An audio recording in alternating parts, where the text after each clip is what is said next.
terkait debat-debat agama secara khusus juga Protestan dengan Katolik, bahkan juga debat-debat agama yang lain juga, baik itu Protestan dengan Pentakosta atau Karismatik.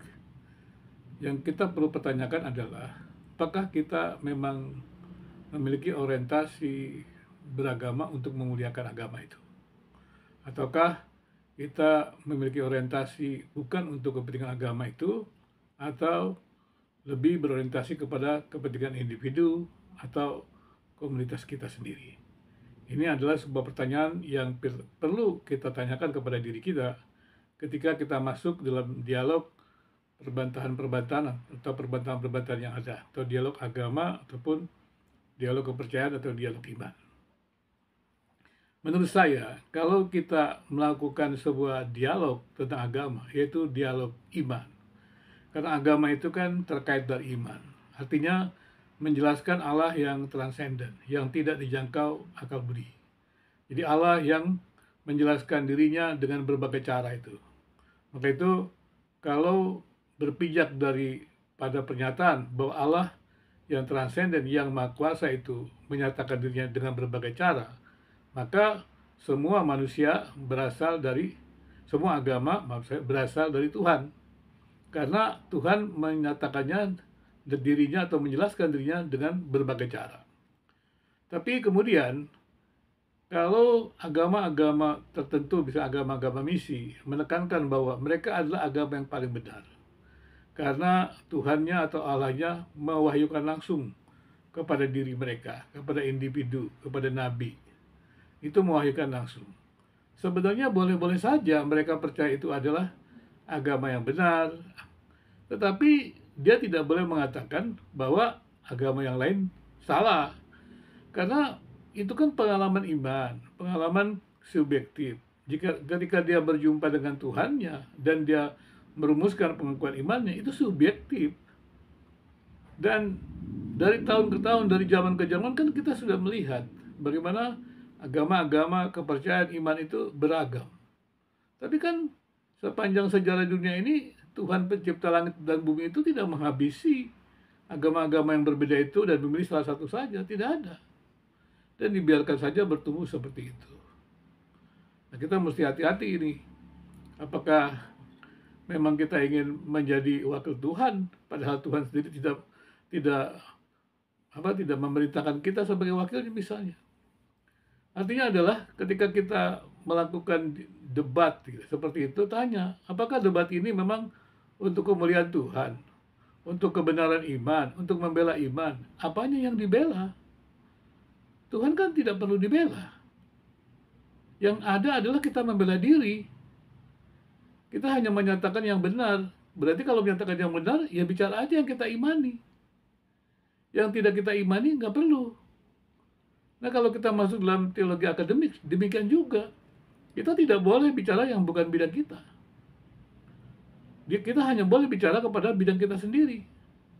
Karena itulah kepakaran kita. Nah, kalau kemudian di media sosial ini ya semua orang berbicara tanpa kepakaran, ya seperti itu. Saling sesat menyesatkan, dan bukan klaim-klaim itu yang dibedah, tetapi yang diserang adalah orangnya, organisasinya, atau institusinya. Ya dibedah aja klaim-klaim itu.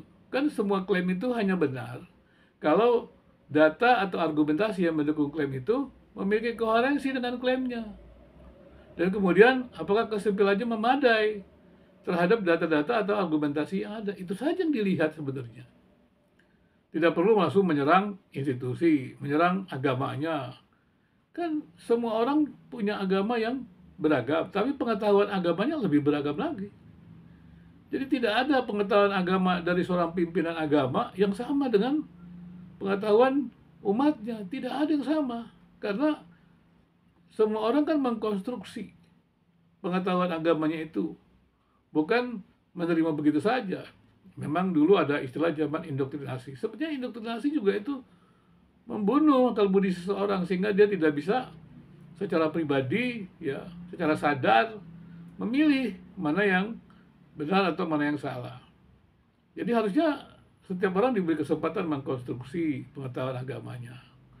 Jadi kalau ada perbedaan memang ketika setiap orang mengkonstruksi pasti berbeda. Jadi tidak ada agama yang sama, tidak ada. Kemudian kalau ada yang mendogmakan supaya mereka berkumpul untuk bisa menggali lebih dalam, itu hanya untuk dalam arti kata memperdalam pengetahuan komunitas itu.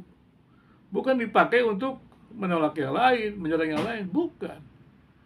Tetapi jadi pengetahuan agama kita itu kita gali, ya kita gali bersama-sama dengan yang seiman. Tujuannya adalah supaya kita bisa lebih dalam. Kalau penelitian dengan beberapa orang kan lebih luas. Demikian juga ketika membahas doktrin tentang agama tertentu lebih luas.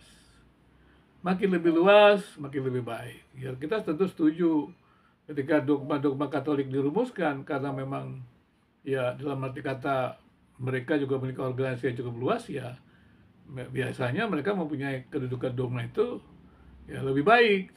Tapi bukan berarti sempurna. Tapi bukan berarti semuanya di luar Katolik salah. Tidak juga gitu. Nah, di sini yang kita perlu hati-hati. Tapi kita menghargai dari situ. Dari situ kita harus tahu bahwa yang berbeda itu bisa belajar dengan yang berbeda untuk mengetahui keragaman dan memperdalam pengetahuan tiap-tiap orang itu sendiri gitu. Jadi sekali lagi pertanyaannya adalah, kalau kita masih terus menyerang agama-agama lain, gitu, agama-agama berbeda, melabelkan di negara Indonesia ini, kita sudah diakui agama-agama itu dalam Pancasila diterima. Kenapa harus membidatkan, melabelkan bidat, menyerang yang lain? Itu kan menimbulkan sangka buruk, kecurigaan, kan menimbulkan intoleransi. Kenapa terus dihembuskan?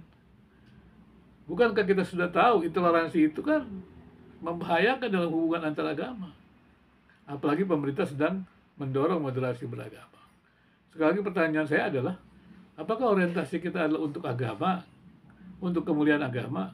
Kalau untuk kemuliaan agama, kita tidak akan bertempur dengan pribadi-pribadi dan komunitas. Tapi kalau kemuliaannya adalah individu, kepentingan komunitas, atau kepentingan-kepentingan lain, ya terus saja konflik-konflik itu dilatenkan. Karena bukan untuk kemuliaan agama. Kita berharap konflik yang ataupun debat-debat yang tidak memuliakan agama itu ya makin berkurang lah, sehingga masyarakat luas dapat menikmati media sosial, informasi yang luas ini dengan informasi-informasi bermutu, bukan informasi-informasi yang maki-makian, serang menyerang, tapi informasi yang bermutu. Karena ini kan sosial, ya media sosial berarti kan kebutuhan publik, bukan kepentingan-kepentingan individu tertentu. Sekali lagi, bagaimanakah orientasi beragama kita? Kalau orientasi beragama kita untuk agama, untuk kemuliaan Tuhan, maka kita akan lebih sabar terhadap yang lain dan bisa belajar dari yang lain.